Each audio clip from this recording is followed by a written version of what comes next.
For years, names such as Colonel John Butler and Sir Isaac Brock have been recognized for their contributions to the development of Niagara-on-the-Lake and early Canada. Soon, names such as Chloe Cooley and Richard Pierpoint will join the list, as the new Voices of Freedom Monument will celebrate the rich Black history of the Old Town. The Source caught up with co-chair of the Voices of Freedom Committee, Betty DeCero, at a reception recently at Stratus Vineyards. Betty, Regent and John Street's been a very important piece of land in Niagara-on-the-Lake, holding the lawn bowling green for many years. It's been saved, I guess we could say, by this committee and by town council for this new purpose. Tell me about that.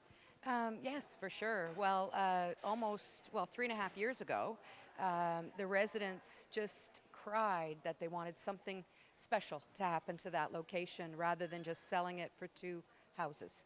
So council said, all right, go to it. The residents said they wanted to celebrate our Black history, which is significant on a national level. And so the Communities in Bloom Committee formed this subcommittee, Voices of Freedom, and we held a contest to come up with a piece of art that would identify our Black roots and our Black heroes.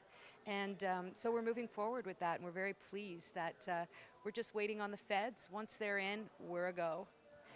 Niagara-on-the-Lake has such special heritage that is not only important to our town, but to our whole country and the development of our country and the British Empire. So this will be recognized by the province through their Freedom Trail brochures, and I'm sure the federal government realizes and appreciates the importance of what our Black heroes in Niagara-on-the-Lake did. Co-chair John Hawley told The Source the committee received 18 different design proposals, but the final choice was quickly obvious. Yes, we followed the request for proposals that we developed at Landscape of Nations in Queenston on the park there.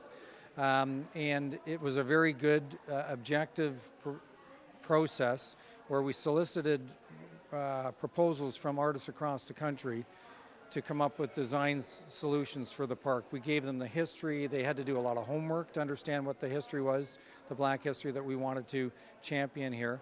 And we received, I think, around 18 or so proposals.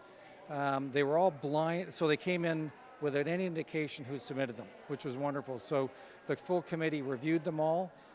We unanimously focused on one design. We were prepared to go through several iterations of reviewing them, but it was pretty apparent the committee was focused on one design at the very beginning. Your design is explained as being experiential and interactive. Can you describe the process as people are walking through this path? So in terms of the site, it's not a big site.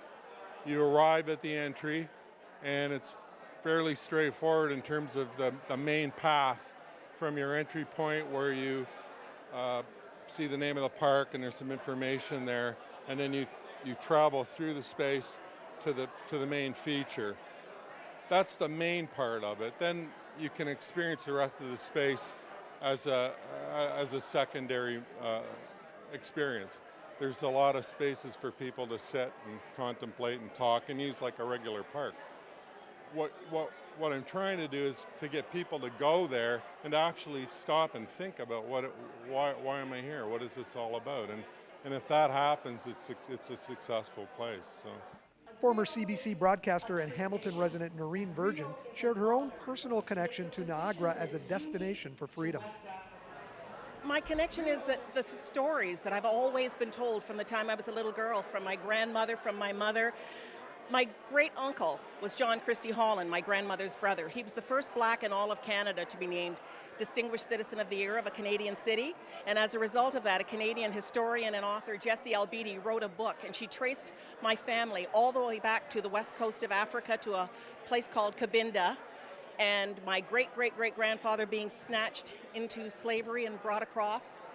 And I've always been told those stories. So we've met all of our goals on the private side, but we're looking for people to, we'd like to broaden that to the local community, and so one of the things we're starting to do now, including this event, is to let people know that everyone's invited to contribute.